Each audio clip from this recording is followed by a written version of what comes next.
So my name is Sylvie Frqsc. I'm a professor in criminology, and I'm also the Vice Dean of Graduate Studies at the Faculty of Social Science. So this is the workshop in English. We'll be doing a workshop in French later on this afternoon. So welcome to this meeting. We hope this can be very useful for you. And, there's a chat where you can post your questions. So we want to be there to help you in terms of filling out those application forms, seeing if you're eligible, or what's the procedures, how to make it really a good application form so you're competitive. So this is the goal for us today. And of course, if you want to talk, you can raise your hand. I don't know if everybody knows about this raising your hand there, or you put in the chat that you'd like to ask a question, verbally. So Terry, maybe we can share, and we'll share a PowerPoint. And as Terry said, we are recording this because we want you to have access to it later on, because sometimes we don't, have all the questions we have at the presentation, and then we go back to the PowerPoint and it explains things. And we'll be sharing it also with the rest of the units for the other students who cannot be here today. And before we go to the first slide, I believe, Sylvie, can you see the slide now, the PowerPoint? So before we move on in the presentation, I want to just do a little disclaimer. We've done our best to get the most accurate information from these government funding agencies. Governments are fickle, so they'll change their rules as they go sometimes. There's some clarifications that we're expecting to show up in the next couple of weeks. So things can change. So as much as our PowerPoint is the most up-to-date information, we do always encourage you to refer back to the individual funding agencies for the most accurate and up-to-date information. So their information trumps anything that we disclose today. We've done our best to have the most up-to-date and accurate information. So it's important to refer back to their pages as well. So off we go. Yes. So why bother making those applications? Because we know it's time consuming, and it's the competition is intense. There's a time commitment and there's no promise of success. Okay, so let's be clear on that. However, if you're successful, you receive tuition fees relief. It helps you complete your thesis in due course. And if you plan a career, this is a good practice, because throughout even at the master's level, at the PhD level, you'll always be asked to fill out those kinds of application with those kind of information. And it's always a good practice, but it is time consuming. So do it and make sure you're eligible, and make sure that you have all the information before you start filling out those application forms. So we've sent emails about external funding, but it could be overwhelming to understand what they are. So the two most popular ones that we have are the Sshrc, the Sshrc funding, and the OGS. So we'll go through these other categories as well, as it does impact some students, but these are the most popular ones that we have. So with the Sshrc, it falls into the category of the three councils. So it's a federal funding agency. So the Sshrc is the most popular one for us because it's the Social Sciences and Humanities Research Council. Within the federal funding, there is also the Cihr, the Ssrc, which I'll talk about a bit. Those are more specialized, and we see a lot of applications in psychology, or mostly psychology, depending on your supervisor's research interests. So a lot of these are linked to what your supervisor's research interest is. So just to start with Sshrc, in the federal funding, they have PhD awards and they have master's awards. They are two different competitions with two different application deadlines. We'll go through the application deadlines shortly. They are two separate competitions. They are judged internally and externally. So for the PhD competition, we have once we get the files, the departments rank them, the faculty ranks them. It goes then to national competition. And then for the masters, we have a quota where we can determine the award. So it goes through a department ranking and a federal ranking. For the master's, the scholarship is quite prestigious. It's $17,500 for the year. PhD levels, there's two types of scholarship at the Sshrcs. There's the $20,000 fellowship and $35,000 Joseph Armand Barbarje scholarship. So we'll go through the deadlines, we'll go through the different requirements for these scholarships, but Sshrc at the master's and at the PhD level is quite popular for our students.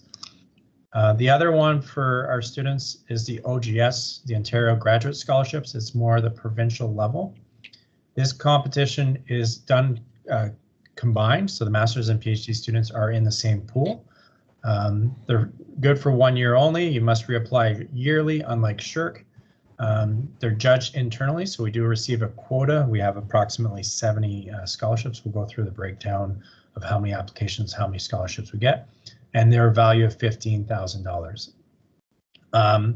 I'll briefly mention, because we don't have it in this presentation, if you are a Quebec resident, there is an OGS equivalent, so the Ontario Graduate Scholarships equivalent. It's the FQRSC.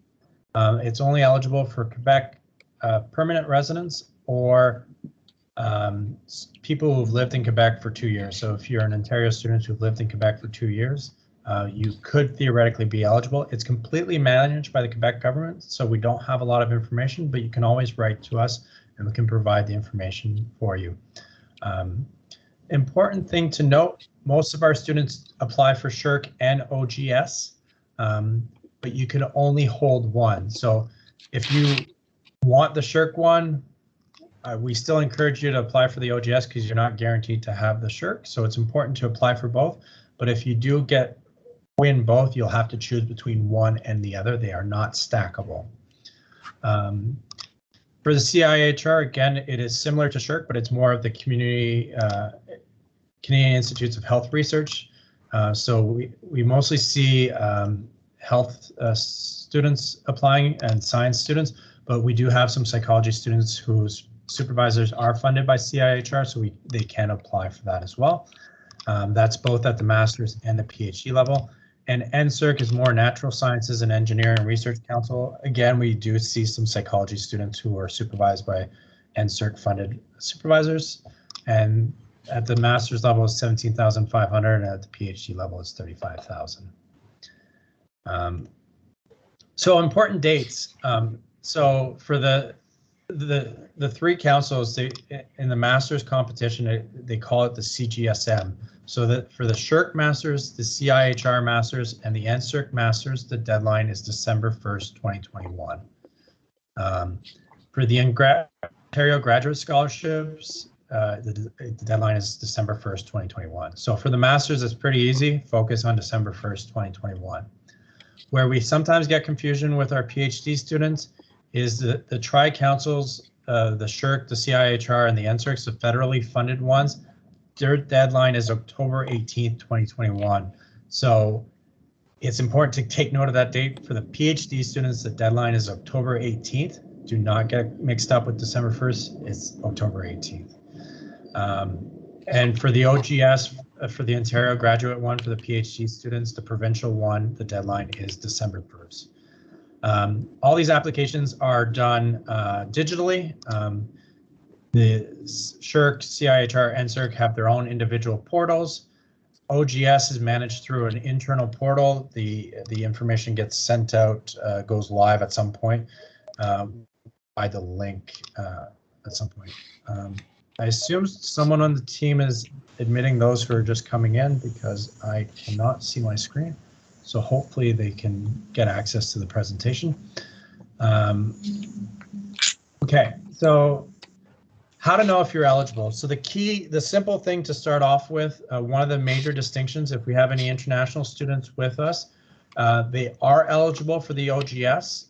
There is a separate competition for them. So international students are eligible for the provincial funded external grants. They are not, however, eligible for the tri-council ones. So the international students are not eligible for the Sshrc, the CIHR, and the NSERC. So those are guidelines from the federal government, but they are eligible for the OGS. So OGS is eligible for Canadian students, permanent residents, and protected persons, and there's a separate competition for international students studying under a temporary resident visa. Key eligibility. So we've invited fourth-year students who are completing their bachelor's degrees because these scholarships go into effect either in May 2022, September 2022, or January 2023. So these scholarships are for the starting next year. So anybody that is graduating from a master's program before May 2022 and they're not planning on doing PhD, this information session unfortunately is not for you. This is for scholarships that start in May 2022. So people who are entering the master's, you cannot have completed more than 4 terms of their master's program. So it's either you haven't started your master's or you still have some semesters left in your program. So to know the eligibility, because sometimes people struggle with having to figure out this eligibility. Anybody who started before winter 2021 would not be eligible. You have to have started by winter 2021 for the master's program. For the PhD programs, applicants cannot have completed more than 13 terms. Anybody who started before winter 2018 would not be eligible. There are a few exceptions if you've taken leave of absences. If you're unsure about your eligibility, we are going to put our email address, and we encourage you guys to check with us before starting this process to ensure that you are eligible, because the last thing we want to do is figuring out you're at 14 terms and your file is automatically rejected. So if you're unsure, please check with us. Each of these external scholarships have weird average calculations for eligibility. So for OGS, depending on the amount of semesters you've completed at graduate studies, will determine how we do your calculations. So if you haven't started your master's or you're in your first year of your master's, if you've done 0 to 24 months of graduate studies, take a look at each of your last 2 years as separate entities. And we have to make sure that both those averages are above 8.0. So we're going to take a look in a short little while at the calculations. But if you have an 8.5 and a 7.5 and it averages out to 8, that does not render you eligible. It needs to be both of them above 8. And if you've done more than 24 months, which is most of our PhD students, what they do is they take a look at all of your graduate studies courses that you've studied throughout your career, and that average needs to be above 8. So if you're studying in sociology and you took a master's of music at some point, those grades would still get counted. So we have to take a look at all those graduate studies course. In some instances, we can ask for exemptions, but they are few and far behind. But take a look at us. If you're unsure about your average, feel free to consult us sooner rather than later, because closer to the deadline, we start the average calculations. We have to focus on getting these files moving. But if during the month of September and October, you're thinking of applying for these programs and you're unsure of your average, please check with us. Obviously, if you've got straight A pluses, you've got the average, don't send us an email asking if you're eligible. But if there's some low grades that may be pulling down your weight, just let us know. So for Sshrc, and Sylvia or someone intervene if there's any questions I need to intervene. I do not see the chat right now. For the Sshrc and the CIHRs and the NSERCs, you have to be a Canadian citizen or a permanent resident at the point of submission. So if you're in the process of getting permanent residency and it's not approved by December 31st, unfortunately, you're not eligible. Sorry, this one's the Sshrc PhD. We'll get to the master's one. So for the PhD one, you need to be pursuing doctoral studies in the social sciences or humanities. Cannot have received the PhD funding from either of the 3 funding agencies, the CIHR, NSERC, or Sshrc. You cannot submit more than 1 scholarship application per academic year, so you can't do a funding application for NSERC and Sshrc. You need to pick which funding agency you want to do. And you cannot have exceeded the allowable number of months spent in doctoral studies. So for the Joseph Armand Bombardier one, it's maximum of 16 months completed at the time of the scholarship being issued.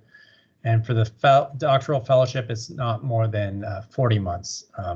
So again, these numbers do get confusing sometimes with leave of absences. If you have any uncertainty, please check with our team and we'll be glad to take a look. We can set up a Teams meeting and we go through your files sooner rather than later.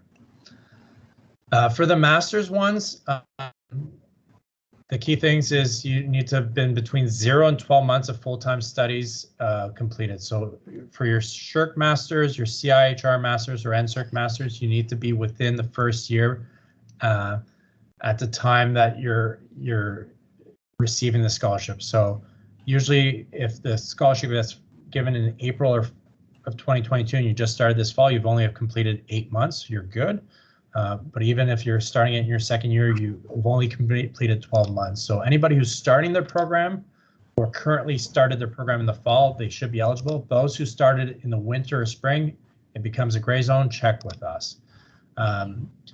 Key thing to note is our psychology program is a very unique program. The MA PhD is kind of like a fast track. You start your first year in the master's and then you transition to your PhD. Our psychology students are eligible, even though they're switching in their second year to the PhD, they are still eligible if they've started this past fall to apply for the master's scholarship. It is in your interest to apply for the master's scholarship because then later you can also apply for the PhD.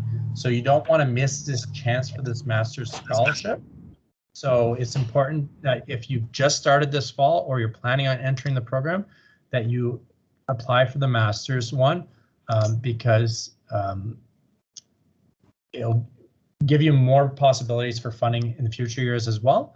And you have a stronger file compared to when you're comparing to people that are currently in the PhD program. So if you're planning on entering the master's program, or if you've just started this past fall in the MA PhD program in psychology, you are still eligible to apply for the master's Ssrc, Ssrc, or Cihr. This just reiterates everything I just said. So if you're unsure, if you've got a weird sequence, if you're in your second year in the MA PhD and you're still in the master's, check with us. But anybody who started in the fall or entering the program are eligible. Anybody who's completed more than 12 months of master's in the MA PhD, please check with us. All right. Thank you, Terry. So I know there are questions in the chat. I think Julie Landry is starting to answer some questions. So make sure, remind us if there's a question that has not been answered throughout this workshop, because we might miss something. Okay, so getting started, I think Terry has explained really in terms of eligibility and the dates, and that's the basic aspect. But now let's look at when you're starting to apply and starting to write up your application. So earlier is always better, okay? You have to write several drafts of your application. If you're in the PhD program, don't assume that you can use the letter you wrote to get accepted in the program. You are speaking to a different audience, okay, outside your own disciplinary walls. So that's really important, because you don't assume that people know what you're talking about. Try an exercise in which you summarize your project in an abstract form, about 200 words. So you have to practice this. Pay attention to events in the world around you. Draw on something current or in the news if it helps to grab the reader. Okay, this is always, I've read many applications throughout my career, and that makes it really special when you do that. Contact referees as soon as possible. Okay, in my 28 years of career at the university, I always appreciate when students give me, weeks, 2 weeks to a week at least to write up a reference letter. If you write to a prof, the day before you have to submit the application, this won't be received very well, because they might not have the time to do it then.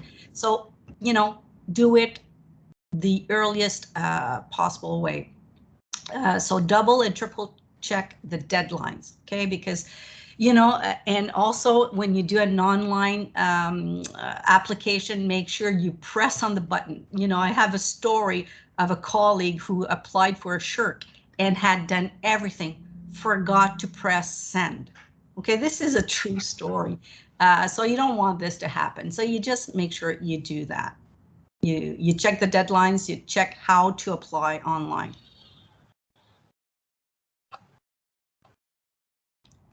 You can, yeah, so I don't remember if it's you or me, but for the Sshrc, what's in the application, okay? So you have the application form, the website, so you can look at that. The program information, area of study, area of research proposal, maximum 2 pages. So you really need to be concise. And that's why you have to practice that. You know, sometimes what I do, you know, I'll write 3-4 pages and then, okay, I look at it and you want to have like a concentrate. Like at first you have like a tomato juice and now you want to have a concentrate. So that's really important. The bibliography, maximum 5 pages. Allowable inclusions, research contributions, relevant experience, activities, supplement, joint or special initiative justification pages, official letter from the registrar to confirm leave of absence, etc., etc. All up-to-date official transcripts of undergraduate and graduate levels, letters of appraisal, 2 one-page letters. Okay, so that's really important. I just want to intervene. Last year, for those who applied for any of these scholarships, there was some flexibility from the funding agencies on the official transcripts. As it stands right now, we have not gotten any indication that there is flexibility this year.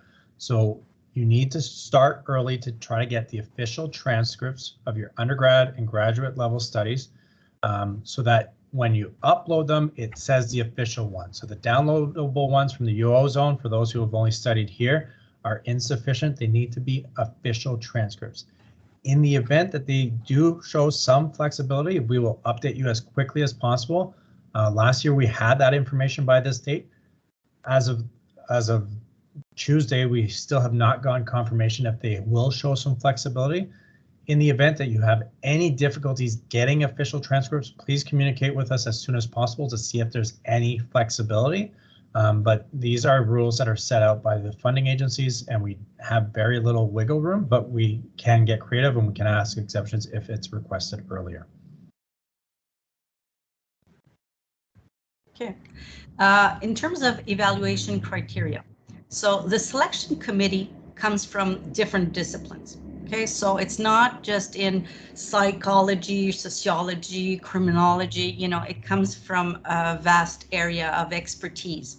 So you need to have past academic results as demonstrated by transcripts, awards, and distinctions, the program of study and its potential contribution to the advancement of knowledge. That's really important. You know, you don't, again, assume that people understand why your program of study is relevant in this day and age.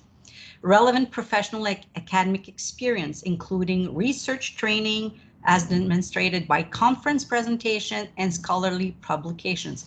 You know, you might be excellent, but if you don't know how to sell your portfolio and show your portfolio, people won't know about it. So that's really important.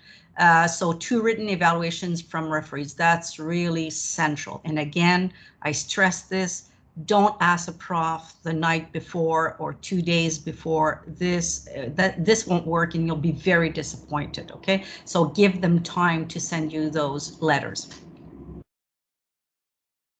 Perfect.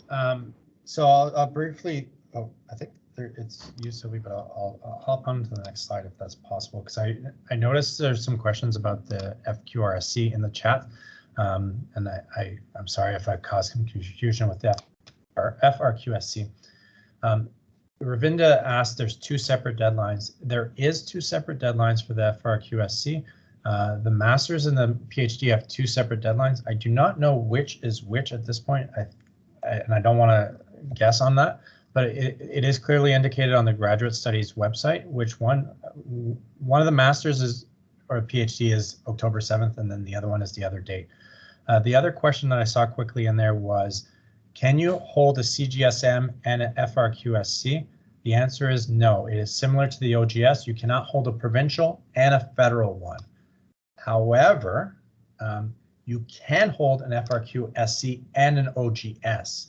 So if you are a Quebec permanent resident studying in Ottawa at the University of Ottawa, you can apply for the FRQSC and you can apply for the OGS, and you can technically hold both. So if you meet the eligibility requirements for both and you receive both, you can hold them both, but you cannot hold a provincial one and a federal one. So those were the quick ones that I saw there. So hopefully that helped. And going from there. Sylvie, do you want me to continue with the evaluation process? Okay. So we'll just give you a kind of a simple rundown of how these evaluation process works. So for OGS, we have a tool called Fluid Review. It's through the university. You apply through there. It usually goes live in the upcoming week or so you can start your application soon. You'll get a notification once it does go live. The deadline is December 1st. At that point, we start checking eligibility. We typically get about 200, 270 applications. So checking whether you meet the amount of months requirement and the average requirements usually takes us 3-4 weeks, and it's around the holidays. So it sometimes goes into early January.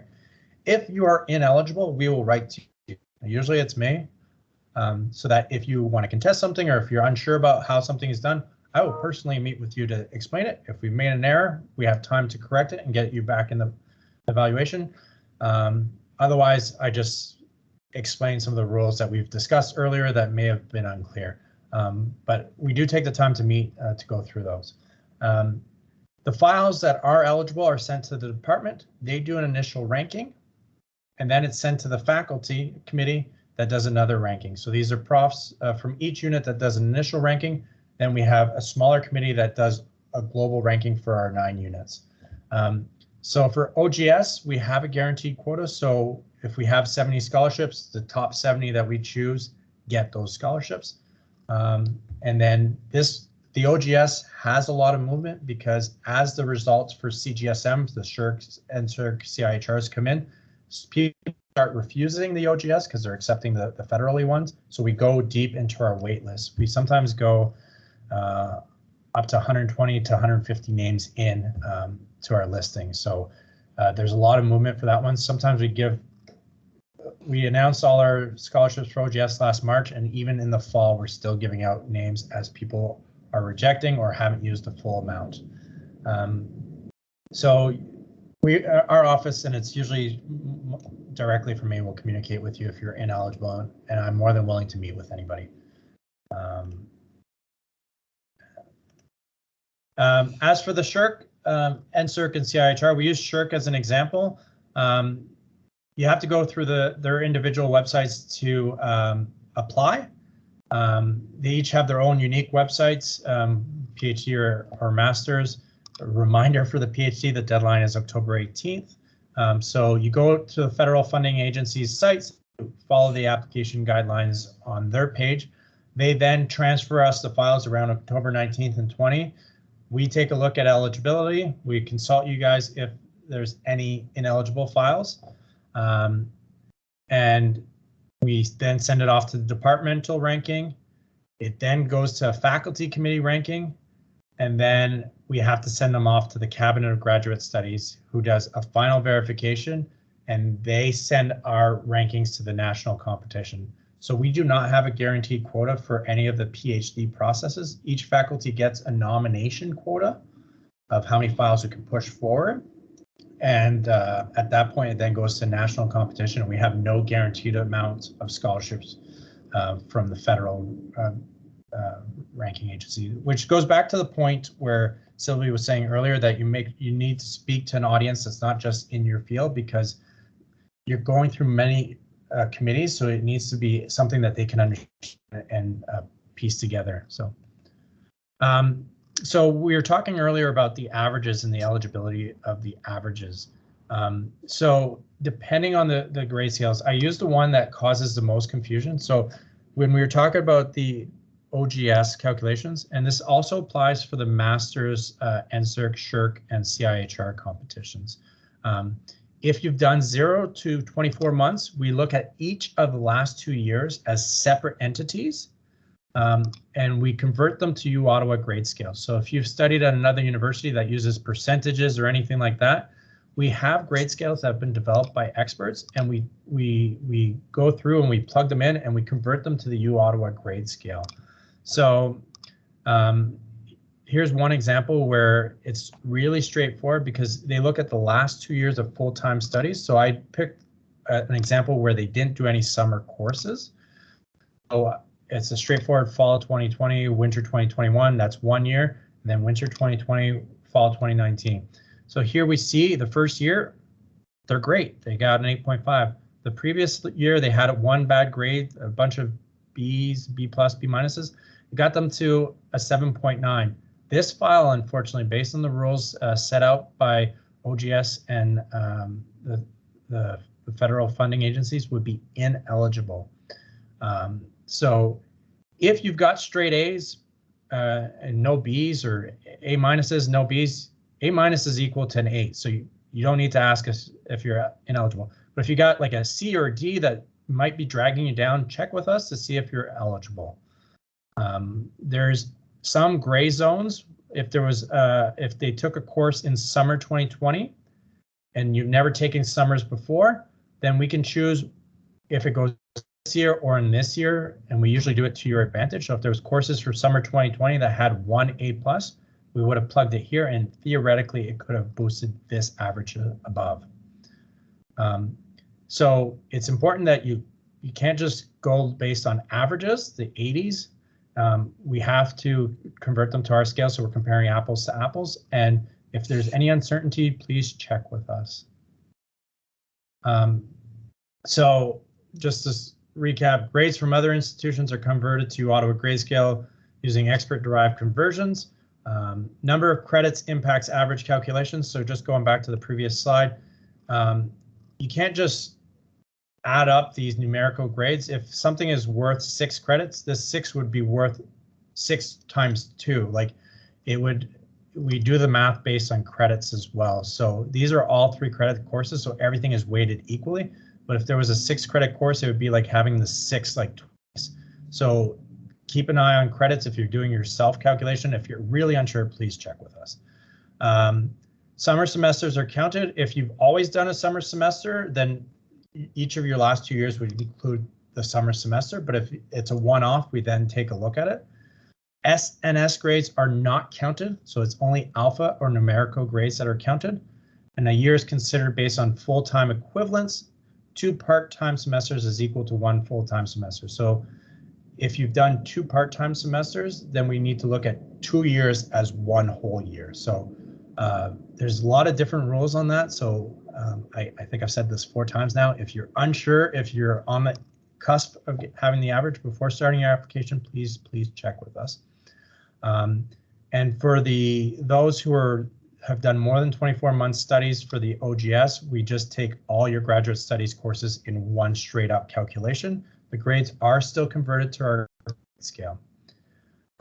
For the Sshrc PhD, the Sshrc PhD, and the Cihr PhD, there is no average calculation. So we'll go a little bit later in the evaluation criteria, but there is no average calculation for the PhD, the federal funding agencies. Okay, thank you, Terry. So let's look at the program of study. Okay, so what's the most important parts of the Sshrc application? Okay, so keep in mind your audience, non-technical language, so no jargon as much as possible. Contextualize. Why should anyone else care about this subject? Okay, you care about this, but you have to convince this is important as a subject matter. Why is this research timely, important? Hint, don't simply say this research has never been done. That is not a sufficient justification, okay? Why you? What skills do you have to undertake this work? Reference anything you have written or your supervisor's work if relevant, because if they see you're working with someone who's really linked to the subject and has, possibilities for you, it makes a difference. Don't jump, dump citations, references, okay, to fill up spaces. So just don't put a list of references to fill out the space and not put any kind of meat on the bone. If topic is controversial, okay, take a position as long as you can communicate your understanding of different perspectives. So don't sound too dogmatic. So because sometimes we're touching on controversial issues, so there's a way to approach this. And of course, when you're looking at all those things, you do this with your supervisor, but don't expect your supervisor to do all work. It's your work. Your supervisor is there to accompany you in this process, but is not, required and is not at all required to write this for you. You have to write it up, validate it with your supervisor, and again, give them time to do this.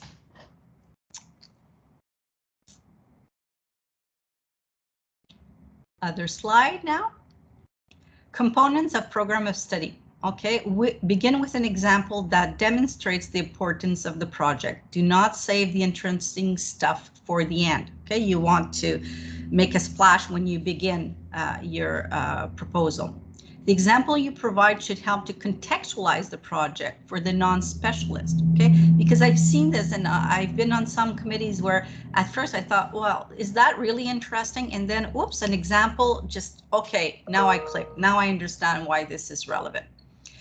Above all, it's interesting enough for a committee of scholars from a range of disciplines other than your own. So in terms of the evaluation criteria, so Terry, I'll let you look at that. Yeah, I thought my microphone was on. So I briefly alluded to it in the previous slides of mine. So there are different evaluation criteria for the master's and the PhD level. So the master's, they take a look at academic excellence. So that's where the average calculations has an impact. It's got a big weight, it's about 50%. Then they look at research potential, which is weighted at 30%. And then they look at 20% personal characteristics and interpersonal skills. So that's where some of these other documents come into play. So that's what the evaluation committees at the department, at the faculty level are looked at. For the PhD, they're looking more at the research ability and potential, and they're looking at relevant experience and achievements obtained within and beyond academia. So at this point, we don't even do an average calculation because it doesn't play into effect. So they're really looking more at the research potential, especially at the federal level. So that's something to keep in mind. Okay. So questions that a member of a committee will ask.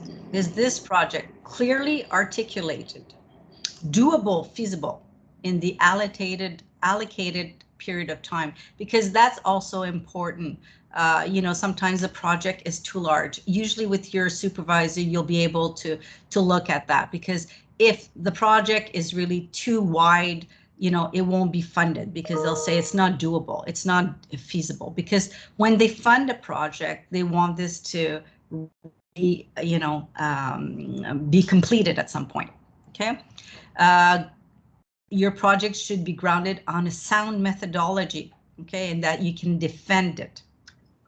Okay, we know that projects change, ideas change, that's okay, but you need to communicate that you have a clear handle on what you want to do. And of course, I know at this stage you're probably saying, well, I'm not sure if this is actually what I'm going to be doing. You do the best you can at this point. Of course, it might shift a little bit, okay, not dramatically, but don't worry, you're writing the project now, today. In 2 years' time, of course, there's going to be some changes to the project.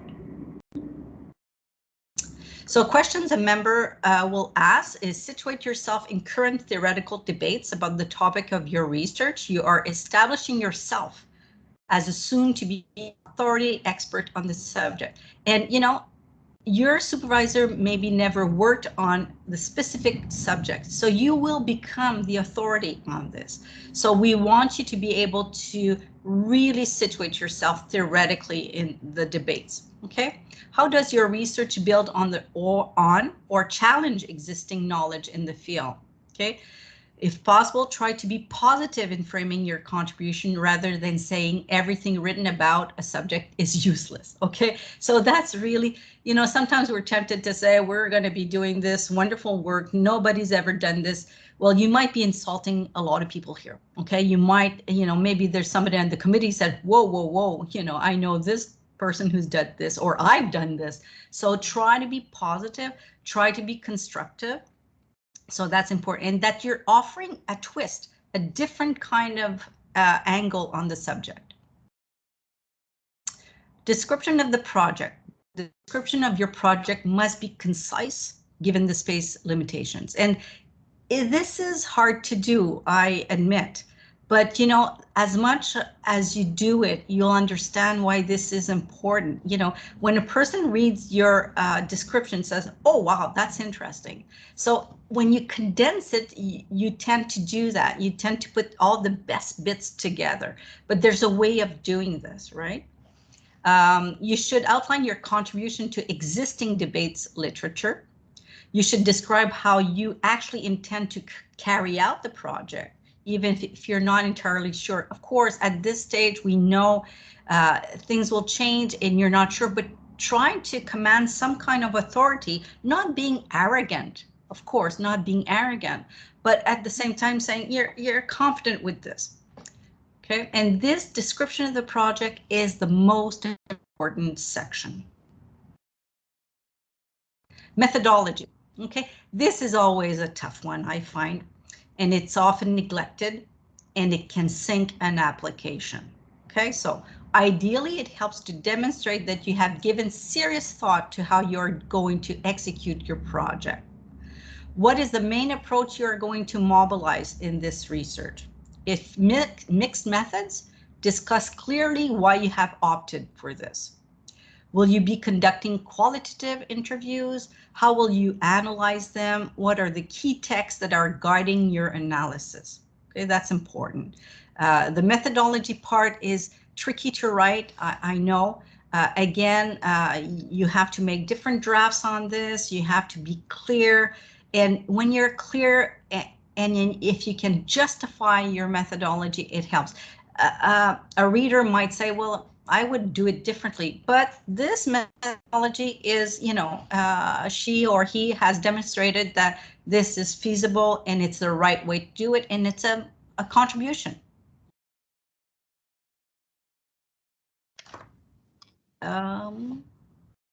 OGS, I don't remember, Terry, if we're doing this together. Research program statement contribution section. Yeah. So it goes along the lines of what we've just been saying the last few lines. We just want to put an emphasis on a few things. It's important to really clearly describe what you're putting out there, and we underline the word limits. And I think throughout, it's something that I should have mentioned earlier. Pay close attention to the restrictions that they impose. They are very, very, very strict on these regulations, especially when it goes to the national competitions. If they say 2 pages, they will not read past 2 pages. So it's important that you respect the limits so that you give yourself the most advantage. So similar to what Sylvia was saying for the description of the project, research program statements, it's making sure that you're clear, you're explaining the overarching methodology, what you're trying to research, and just really make it straightforward. I'm having issues reading the chat, so I will go through the chat after and answer some of the questions. We typically get the question, can people who are applying to course-based programs apply for these scholarships? Yes, they can. They are somewhat a bit at a disadvantage because they're not necessarily in a research-intensive field, but they can go through this process. But you'd have to make sure that you're identifying how your program is going to impact your research or what your future studies or future research, so that they can see what you're building up towards too. It's important as well to properly cite and reference any of these documents that you're providing. Plagiarism or misrepresentation of words does not help your application at all. It will sink your application instantly. So it's important that you cite what you're referring to and show that you've done your research to back up what you're writing. a lot of times for this section, you can list all your research contributions. So we're cognizant of the fact that those who are in the bachelor's degree may not have any of these. But if you have any, it's important to list it in these documents. So take a look at the guidelines and tips. There's usually, for most of these applications, there's useful guides on their individual sites. Make sure you take the time and attention to go through them.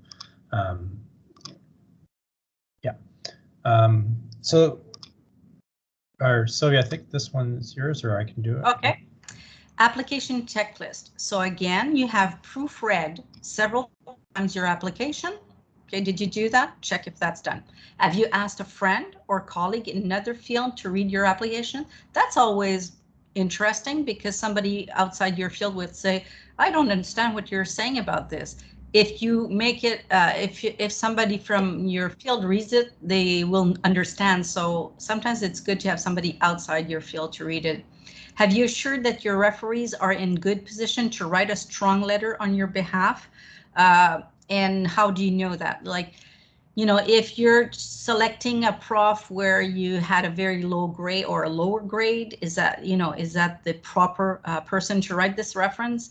But the prof will tell you, I can write you a strong letter given your field, not your field, but your file, and you were in good standing in my course or something like that. So make sure you have access to a person who can write a strong letter. I personally say sometimes, I've said it a few times to students, you know, I don't think I can write this letter for you. I didn't do that very often, but I prefer to do that than just to pretend, because it won't help you in the long run. So if I decide to write a letter, it's because I'm going to write a good letter for you. An honest letter, but a good letter. Have you ensured that the project is eligible for funding? Ensure that you have read guidelines on the health-related research, for example. All right. This is a point where I give some helpful tips and things that we frequently get asked. For the Sshrc, for the federally funded ones and the provincially funded ones, a lot of times there's a question, especially on the federally funded one. Are you applying to an institution that has a quota? So section A here, you're currently registered in a degree program at a Canadian institution with a quota. So the University of Ottawa is a Canadian institution with a quota. So when you are applying, you need to make sure that you click off that box, because that enters you in our competition. Otherwise, you will get entered in the national competition through Sshrc, where you're not guaranteed. They might reject you because technically you should have applied with us. Sometimes they're nice and they'll transfer you, but if you are applying to do if you are applying for one with us, you need to click you're currently registered in a degree program at a Canadian institution with a quota. So that's if you're planning on applying for Cgsm with us. So this is not relevant necessarily for OGS, but for OGS as well, we have a quota. So we are a Canadian institution with a quota. Otherwise, you end up in the national competition, which is not to your benefit. The other thing is, we talked about briefly about the number of eligible months. We said if you started before winter 2018 in PhD, you may not be eligible. If you're unsure, check with us. The amount of people that, and to be fair, the question is not really clear on the application. These numbers should be in intervals of 4. So it should be 4, 8, 12, 16, 20, and it's December 31st of this year. So a lot of people who do their application in October will sometimes, let's say they just started in the fall, they'll sometimes put 2. They really want to know the number of months completed by December 31st. So it's really 4 if you start in the fall. The other thing that I see is people who took like a month-long course in the spring-summer semester, they'll put down 1 for the spring-summer semester. The funding agency sees that you're registered for the spring-summer. For them, they consider that a 4-month. So it's important that this is just intervals of 4. So if you're unsure of the math, please check with us, because we do have to correct them, especially with the the Sshrc and Sshrc and CIHRs, the federal funding agencies are really strict on this one. So if it's unclear, please let us know. Again, this is based on December 31st, 2021. How many months have you completed? Sometimes people put semesters. So if they've been here for 3 years, they'll put down like 9, but it's really like 27 months. So if this math is causing you any issues, please check with us. Yes. I'm not going to go through this whole slide in general. They have the most, there's reasons for some strict rules, but they are very like specific sometimes about font size, margins, different things like that. It's very important to read the individual funding agencies' criteria, because as much as I don't necessarily agree with them, I have to enforce them. I mean, I don't check the font size, but these are things that attention to detail is very important for these things. For those who may have a francophone reference, English or French referees letters are permitted. The national committees are bilingual, or they have evaluators that are bilingual, so there's no issues there. Obviously, the letters do have to at least be in English or French, so they cannot be in a language other than the 2 official languages, and that. Before I go to resources, I know on the university website it says if you want feedback, if you don't receive the scholarship, or you're unsuccessful, or if you're ineligible, you can consult the faculty. We do the best possible job of trying to get as much feedback for students. For some of our smaller competitions, the department committees or the faculty committees can give us sometimes some good insight. With some of the larger ones like OGS, there's about 270 applications, so we don't always necessarily get feedback on some of the ineligible files. It's just as they go through it, sometimes a file is just not to the same level, and they just unfortunately rank it low, but they don't necessarily give feedback. It could be just grades and could be things. If we do get feedbacks, we do set up meetings. Usually the meeting is with myself, and we provide as much feedback, but sometimes unfortunately the feedback is limited. I realized, because I was uncertain about the time, I did not give a breakdown of how many scholarships we normally get per funding agency, so I will provide that breakdown in a second, because I'm still adjusting to this new Teams format. But we encourage you to take a look at the Graduate Studies website, and they have some of our internal dates, and they give you some ideas of all the different fundings that are available. There's this helpful YouTube link, and I don't know if someone can copy and paste it into the chat, as I just broke down my computer. It's a hands-on workshop for grad students writing grant applications. It's a video, but it gives some good insight, and our students have appreciated it in the past. And then just going back to the PowerPoint, which I don't think I'm going to be able to properly find. And Terry, maybe I can answer a question in the conversation here in the chat from Landu. Can the professor from an elective course that you took write a letter? Yeah, so an academic reference is an academic reference. So anybody who could properly assess your research potential, your academic excellence potential, if you're applying for one of the master's level 1, those can be beneficial. We're looking at someone who can attest to your research potential. Yeah. So, I mean, if they say you did well on a midterm, it might not help your case. But if they had the chance to get to know you and they can see your potential, then definitely something to consider. And if I can add something also, when you ask a professor, and you know, the only thing you should have in mind is, do you think this professor can write you a solid, positive letter? Does the professor have the tools to do that? For example, you can send them a CV. You can also your course transcript, because you might have had an A in their class, and then they can see that you've done A pluses and you've done all this in other courses. So you won't have somebody who can have a complete kind of appraisal but have a specific experience with you that is positive.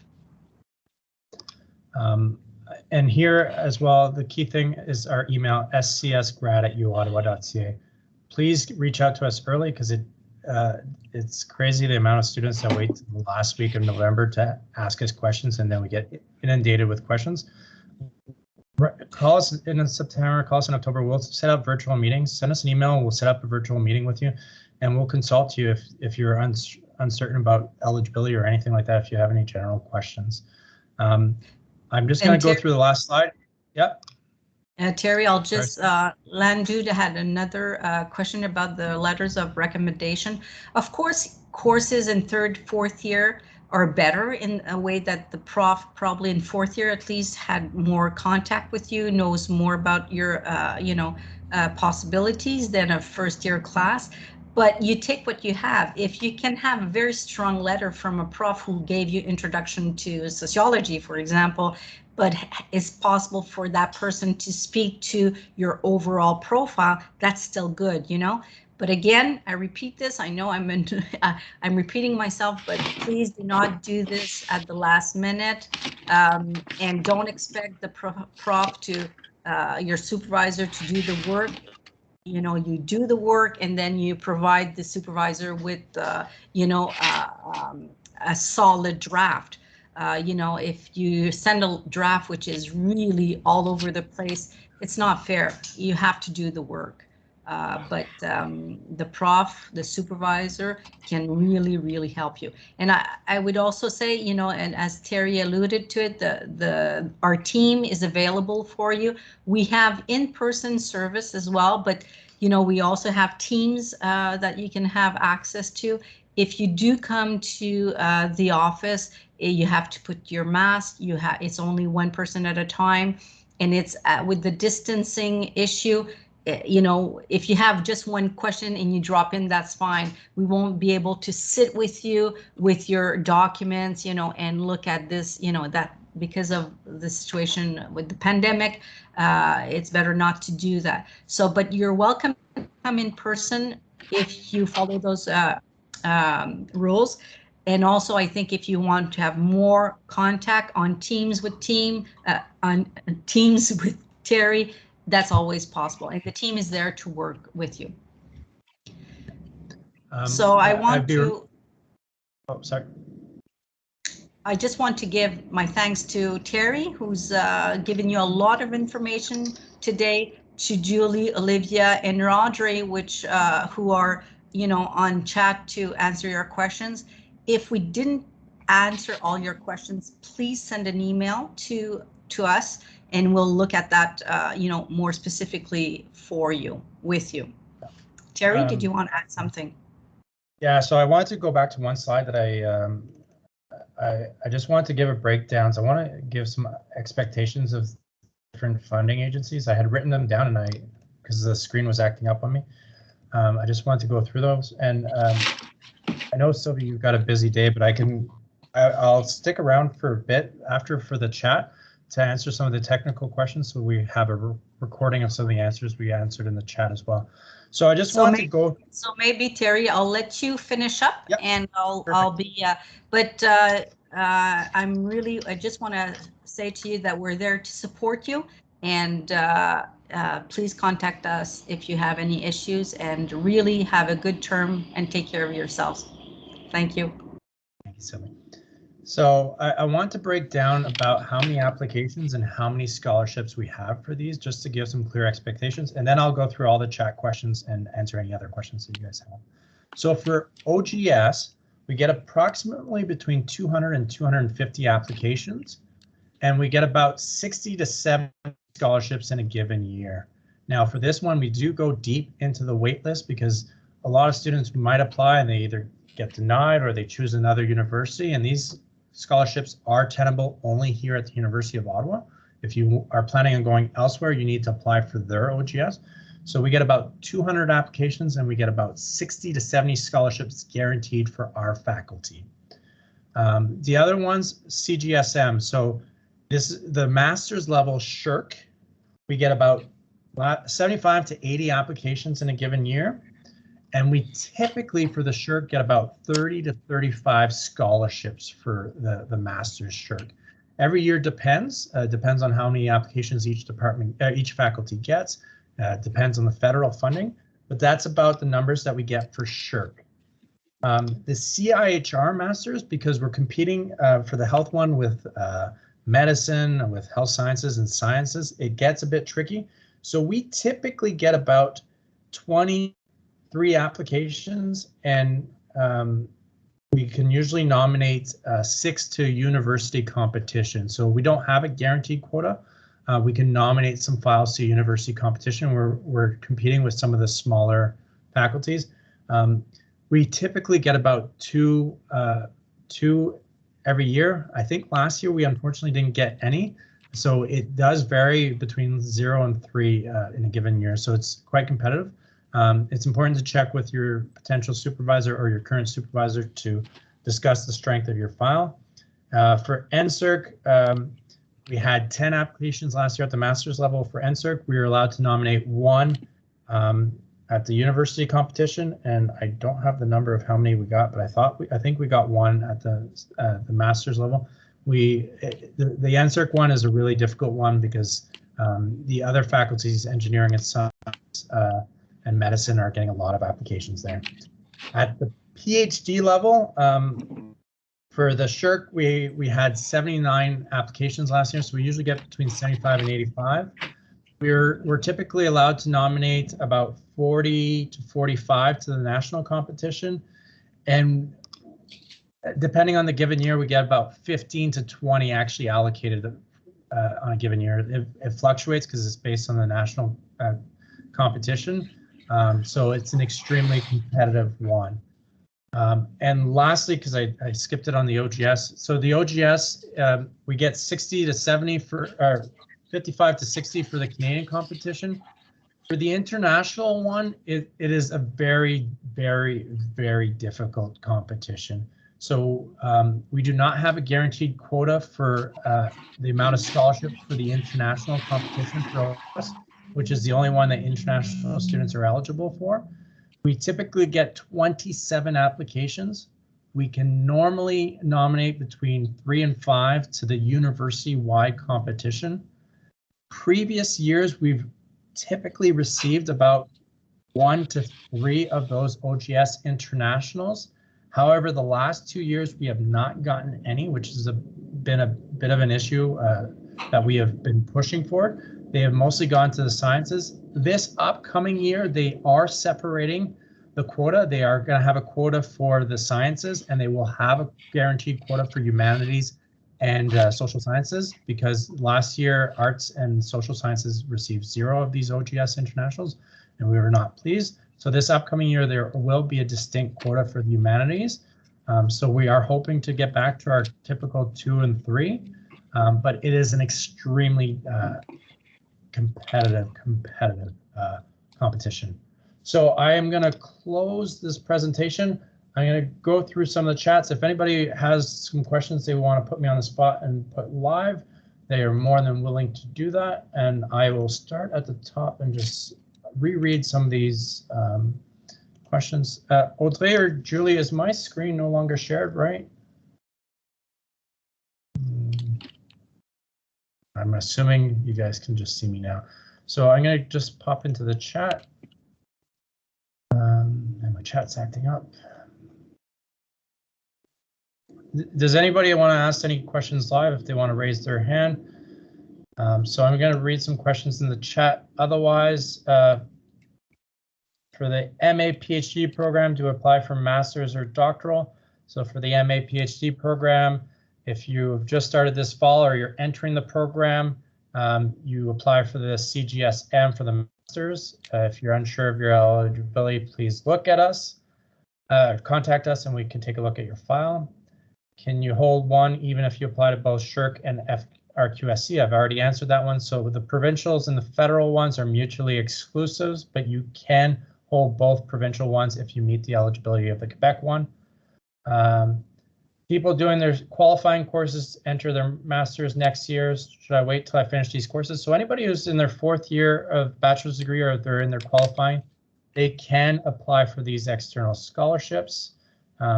We just take a look at your most recent courses. If you're in a doctoral program with the first year being a master's level, can you apply to both Cgsm and Cgsd? If you're currently in a doctoral program, then you have to apply for the Cgsd, so the national Sshrc one. You have to have a number of semesters left by the time you receive the scholarship. There's different rules for different scholarships. Some of them you have to hold it for at least 1 semester, some of them 2. We'll have to get back to you on that, or it's in the documentation for each individual scholarship.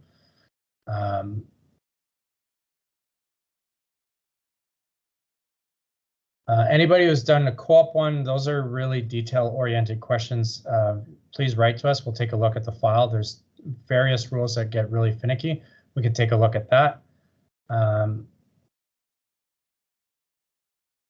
If someone has already done a master's degree and they're starting a new master's, yes, you can still apply for these master's scholarship, assuming that you have not previously benefited from one of these funding agencies. There's a limit on those ones of how many times they'll finance you. So if your previous master's had given you a federally funded scholarship, you no longer be ineligible based on the amount of years you've already been financed by these federally funded agencies. So if you're in a master's program, if you've never been previously funded, then you should technically be ineligible. If there's certain particularities, again, write to us, we could take a look. The referees from the University of Ottawa, it doesn't have to necessarily be from here, as long as it's an ideally academic who can comment on your potential. Will this recording be shared? I hope so, otherwise I've just talked for a long time for nothing with the recording button on, and people will still be asking me questions. Our hope is to get as much of this information out to others. So if you've got peers that are thinking of applying here, please share, and they weren't able to attend, please share this presentation with them, because there's a lot of people that will work 2 or 3 weeks on these applications and then overlook that's minute that they should have considered at the beginning. So it's important that people get it informed before starting these applications. I've already talked about the FRQSC deadlines. If you go to grad.uottawa.ca and look under the scholarship sections, the most up-to-date dates are there. Yes, the recording will be shared. And I know for Elisa's question about up-to-date transcripts, if you have official transcripts from 2020 that are still relevant, meaning you haven't, like it has all the grades that you had done in that course, or that program, and you haven't done any courses in that program since, but the problem is it's dated 2020, check with us. I know Julie said that NSERC and OGS does require up-to-date, but before ordering new ones and paying 20 or 30 bucks, please just check with us. We'll check with the cabinet. That one has more flexibility than the unofficial. I don't say that it will be accepted. I don't know that for a fact. But before ordering new ones, if they are complete, if they have all the grades for all the courses that you served in that completed in that program, please check with us and we'll validate, because there is more flexibility on that. However, each year the funding agencies are a little bit finicky, so I don't want to say to what extent there will be flexibility. Violetta's question about transcripts from other countries with translation, they do need to be notarized translations. For international students, especially with the shipping, it may be tight to get new official transcripts. If there are ones on files that we can help you with, we can look to see if we have some that aren't annotated. Please, if you're having issues getting new transcripts, I know a lot of international students will bring 2 or 3 copies of their existing transcripts in anticipation of applying, or people who've done exchanges in anticipation of needing them for future applications. They sometimes bring with them 2 or 3 copies, so that's possible. But if you don't have copies and there's going to be a 3-month delay of getting it in the mail, please speak to us to see what we can do. I can't guarantee anything, but we can get creative sometimes. I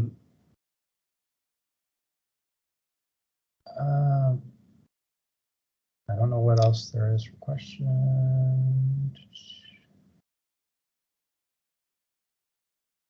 A lot of questions around the up-to-date, so check with us if you're unsure. If it's a U Ottawa one, it's relatively easy to get a new one.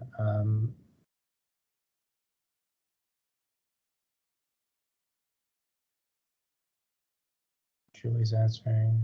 I don't see any raised hands, so if I'm missing a raised hand, let me know. Toby's question was, I was wondering if I'm eligible for these scholarships if I'm an Ontario resident but plan to study in the United States. So for the Masters of Federal Funding Agencies, the Sshrc, the Cihr, and Ssrc, they're tenable at the university that you're applying to. For the OGS, they're tenable at the University of Ottawa. There is some flexibility with the doctoral scholarships, but I believe it's limited. It's only transferable to other Canadian universities. There's some strict rules about it. So for the PhD ones, you need to apply to the specific institution that you're currently studying at. And then there's a lot of gray zones on there. So, but I don't believe it's transferable to the United States, but feel free to email us because it's one of those gray zones. I don't have the answer at the tip of my tongue. If you took a summer course at a different institution, is it considered transfer credit on your main official transcript? Is the grade still considered? So depending on how the grade shows up on your transcript, sometimes it just shows up as a qualifying or transfer credit. So if the grade's not there, we will require the official transcript from the institution where you did your transfer credit. If it's an exchange, if you're a U Ottawa student and it's an exchange or it's a transfer credit with Athabasca and you're having issues getting a copy of those transcripts, because we do require all official transcripts, let us know and we'll see what we can do. Obviously, if it's a December 1st deadline and you let us know on November 30th, I guarantee you we will not be able to track down something to assist you last minute. But if you're proactive, we can see what we can do. Again, I can't make any promises, but we can see what we can do. I'm still 36 minutes behind in the chat, so hopefully the rest of the questions are straightforward. When submitting a scholarship application, oh, that's an answer. So when applying to the MA PhD Bridge program in clinical psychology, so if you're applying for psychology and haven't started, or if you've just started this past fall, you apply for OGS and you apply for Cgsm, so you apply for the master's level Sshrc or Cihr or Ssrc. You do not yet apply for the PhD ones. We've answered the question on references.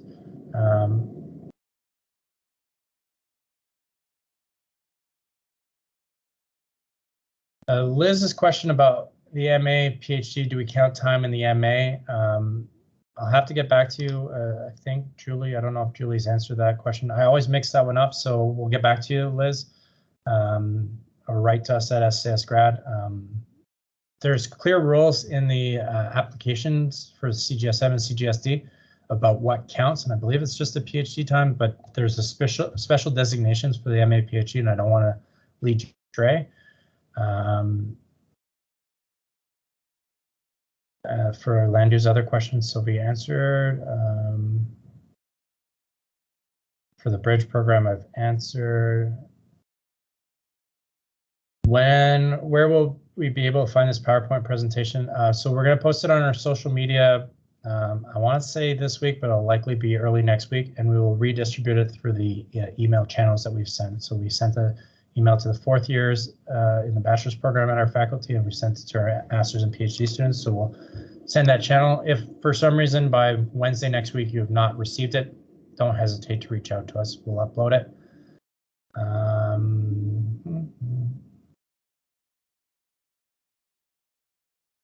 So each for the masters, for Lisa's question, where do we request transcripts for other institutions to be sent?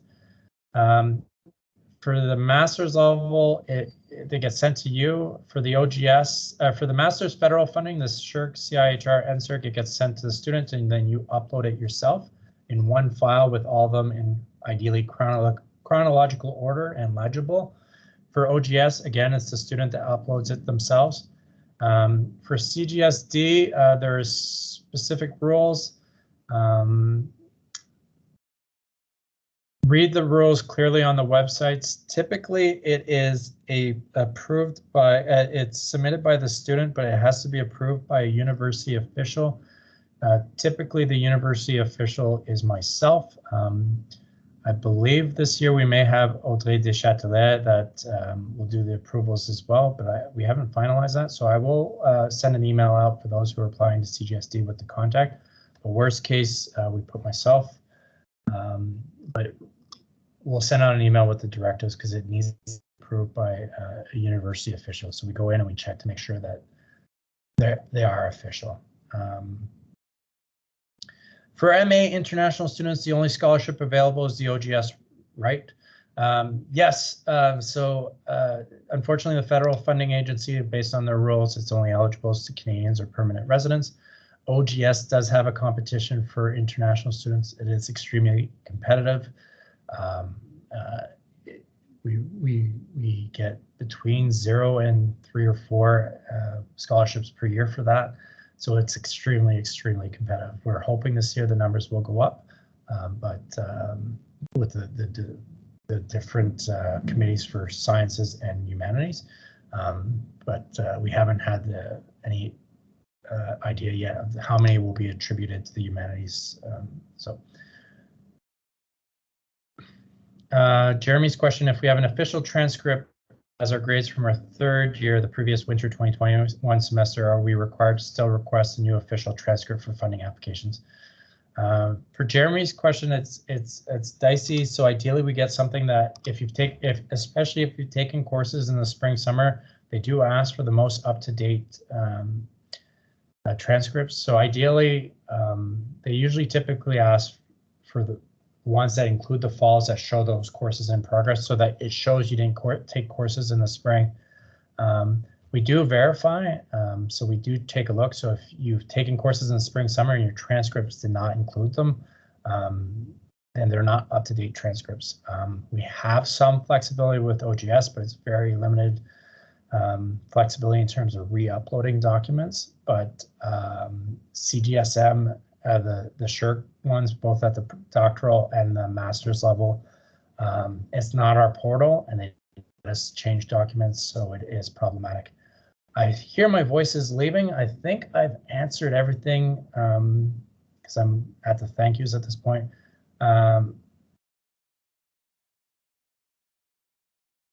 Yes, Michelle, I know the original email, we had some issues with the links. It was an error on my part in validating the links. We will have someone popping into the French links to make sure that they get resent here.